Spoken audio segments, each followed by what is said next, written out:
Ќе видиме во продолжение како изгледа еден работен ден на шминкерката Зорица, која што работи во Националната опера и балет и се грижи да сите оперски пејачки, балетскиот ансамбл, балерините и балетаните да изгледаат онака како што можеме да ги видиме на сцената на Националната опера и балет при оперски и балетски представи. Но како изгледаат тие подготовки и како Зорица се снаоѓа низ истите, односно Златица, се извинувам, да, точно е, ти благодарам Саша. Златица, ќе слушнеме во продолжение на разговорот на Кате со Златица.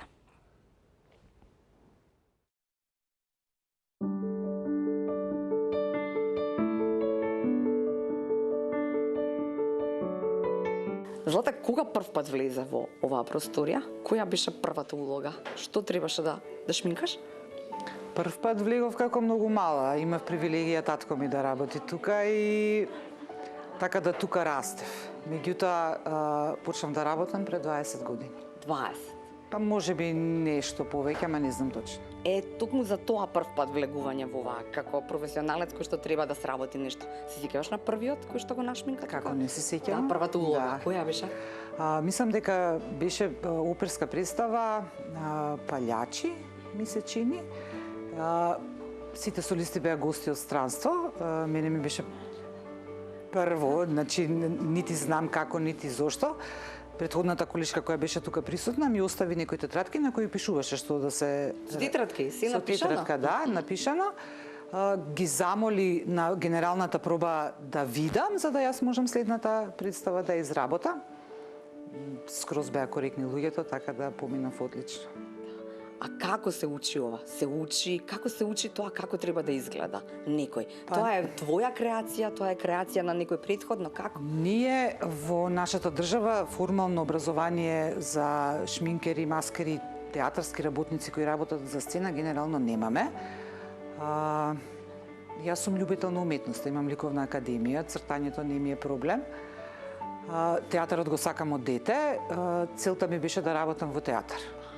И првичната работа што... Да споиш се. Да спојам све и жената што работеше тука, работев една сценографија во ателието и требаше да си замине и дојде тогашниот директор и вика дали си најде заме? Она вика да, си најдов Златица. Малце некли ми дојде он си замина, викам каква Златица, немаш шанси.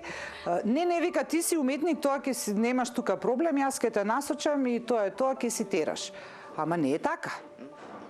Представите си доваѓаат се нижат. Мислам дека бев најредовна во дирекциите горе. Ке дојде представа, јас горе, ке гледам слики. Ке пробувам на себе, учев на себе. На себе, значи на себе, да, на себе, затоа што има не е бјути мејкап, не е нешто што секојдневно го користиме. Секојдневно, него треба да извадиш лик, треба да извадиш карактер, треба да не знам, да смениш личен опис по некој пат и тоа не е толку лесно. Така да учев на себе. После театарот ми испрати на некоја специализација во Бугарија. Тоа ми беше од голема полза. Да, научи некој нешто. Да, многу работи. Научив некои работи што не можев сама, некои финти, некои не знам, да покријам веги, да искривам нос, што е битно, темно, светло, каде, кое што прави. Не е проблем да нацрташ лик, меѓутоа од веќе готов лик да направиш друг треба малку знаење. Така е. Дали има трема? Ајде првиот пат веројатно имало трема затоа што сите странци тебе прво искав во такво, дали ќе се снајдам. А потоа кога се нижеа улогите, кога се нижеа луѓето овде, и од операта, и од балетот кој што требаше да ги создаваш. Мислам дека на првата представа не можев да си дозволам трема. Колешката што работеше пред мене беше повозрасна и природно и се тресеше раката. И следниот ден, меѓутоа, она си влече линија скроз права, гостинот беше од Загреб и вика, јас кога седна кај мене, донесе слика како сака да изгледа и ја стави тука. Каже, овако очу да изгледам. Ја викам, добро. И како го шминкам, он ми вика, јел се и вама, госпоđо, тресе рука, као вашој колегинице? Кажем, не. Ама така некако си дадов некој кураж дека сега не смеам да покажам слабост и дека тоа е тоа. Или ќе поминам, или ќе си одам. А се тресеше раката? Не. Сериозно? Не. Не. Да, значи тремата и адреналинот заедно си го направи. Веројатно адреналинот повеќе направи од тремата. Сега ништо друго ме интересира, но не е вака, како да речам, вакативко овде. Овде се многу луѓе, овде поминуваат колку луѓе за една представа. Па во зависност од представата, 20, 30, 60 луѓе постојано. Јас не работам сама, имам колешки кои работат со мене. Овој дел е делот на шминкерна, другата страна е делот на фризерна, така да они се циркулираат. Околу 2 часа имаме да ја спремиме представата, така да не е вака мирно. Имаш ли некоја своја креација, комплетно твоја, да е нова, да е нешто надворот? Имам, да, Господиците од Авињон. Прекрасна е, ќе гледам. Представа. Тоа е мейкап дизајнот е мој на таа представа. Меѓутоа, кога се спремаат и други представи со најчесто со костимографот, со кореографот, режисерот, кажува, дава насоки како треба да се движат ликовите. Се разбира и со нив, они сепак треба тоа да го износат и да им е нив удобно. Еве, конкретно за овие трепки беа супер, меѓутоа требаше да видиме дали Марија ќе може да игра со нив, дали ќе пречи, има движења на сцена, светло, може да и пречи, па мораме да се прилагодуваме и на нив. Тоа сакав да прашам, има момент на корекција додека трае самата представа? Се разбира. Најчесто две генерални одат комплетни со шминка, костим, фризура, све. Како би изгледало од почеток до крај? Како би изгледало, тогаш и ние се ги гледаме грешките наши со светло, дали треба појако, дали треба послабо, што да се нагласи, што да се исфрли, дали нив им е удобно, дали можат, дали не можат.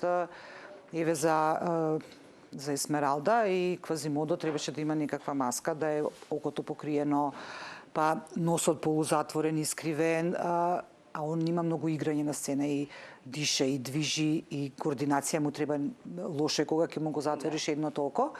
Меѓутоа во тоа време за неколку представи мислам дека и они доста се мачат и со овој проблем, меѓутоа се во склоп на тоа да биде представата како што треба.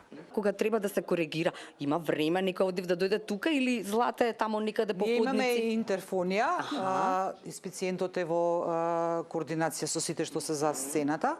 Ако нешто се случи, а јас не сум тамо, а и не можам ни да предвидам што може да се случи, све може да се случи, да. Не знам, имаше една представа, трепката одлепена, една тажна сцена, ќе се умира сега смрт, трепката се одлепила, стои ансамбл, не може, пошто тоа се гледа, таа е голема трепка, ако се одлепи, не може ни да се реагира никако, сите се сериозни, ама јас гледам дека е трепката одлепена и гледам дека они веќе се смеат. Во првиот момент, значи кога они се многу спремни, да, цело време се на сцена, знаат како да изреагираат и се решава тоа, ама јас сум тука. Интерфонијата е тука. И каде, како трепиш тамо во темница, како ќе ти дојде некој ќе запали телефон, ќе се направи нешто. Се во склоп на представата. Имало смишни ситуации такви како оваа со трепката? Многу. Многу? Да. Многу. Ама не смееш само да се насмеш гласно, така? Никако. Гласно смеење нема. И они дур се на сцена, свашта им се случува, пак излезат надвор, па после си кажуваат, се смеат. Ние ги гледаме, ама... Што се случува, Марија, на сцена? Паѓаме. Паѓаме. Се сопнеш, ќе паднеш. Се сопнеш, да, ќе сгрешиш. Сви се случува, па нормално. Да, и на сцена се како ништо да не се случува, се продолжуваат понатаму. Најсладко е тоа, ќе паднеш, ќе одма стануваш. Одма така у движење, тоа све флуидно, све... Да, не се осети ништо, да. И они се раскажува со месеци, кој како паднал, што кажал. Се случуваат, па жива материја е, све оди директно. Ние сме живи луѓе, грешиме, една секунда не можеш да контролираш, тоа е тоа. Жално е, например, кога работиш со месеци, кој ќе ти се случи некаков таков кикс. Да. Посебно која е тешка класична представа балетска и не е пријатно, не е убаво. Се измачуваш после тоа како можеше, што можеше. Толку време работиш, ама ете, све се случува. Кога е Злате во прашање, ако тато бил тој кој што ви ги кажал некако правилата на игра овде, ваша идеја била да ги споите својата професија и театарот, значи да ми е сонот да работам ова што го работам. Тогаш, како велат, ако е задоволство она што го работиш, тогаш ти немаш проблем, можеш. Никаков, јас уживам. Никој пат не ми се вратиле нозете кога ќе кажат више не ми се оди на работа. Јас уживам на нови проекти, исклучително е креативна професијата. Не е секојдневна, не е нешто што го работиш цело време па ти досадува. Секој пат има нешто ново, секој пат имаш нови луѓе. Секој пат нешто се случува, имаш нова представа. Јас ги гледам сите генерални проби и ради нив, затоа што сакам да ги гледам и ради себе, да видам што сум направила, да можам што да искоригирам и таа динамика е постојано различна. И мислам дека е една од поубавите професии во театарот. Луѓето што работат во театар, првично треба да го сакаат театарот, затоа што ако не го сакаш театарот, тешко ќе функционираш тука. Мислам дека е тоа некое такво правило, мораш да уживаш, ако не уживаш станува мачење. А мене до сега уште не ми се смачило. Ако работам некој непознат, јас неприродно морам да воспоставам врска, морам да го допрам, морам да му дојдам многу блиску, мора да ме помириса. И таа е некоја неприродна врска која се прави веднаш. И ако не се стекне доверба, имаме проблем. Меѓутоа, не се случува. Се еворе. Да. Ниф им е неприродно ако не ме познаваат. Мене, затоа што ми е професија, немам проблем да се доближам. Меѓутоа, ако не се познаваме, може да... И луѓето што се занимаваат со оваа професија исто се навикнати на таа справење блискост веднаш. Да не мораме сега да се запознаеме, па да се доближиме. Ние прво се доближуваме, па после се запознаваме. Многу го сакам моментот, ако не сум многу расположена, кога ставам Кармен, да кажам сега малце кјути.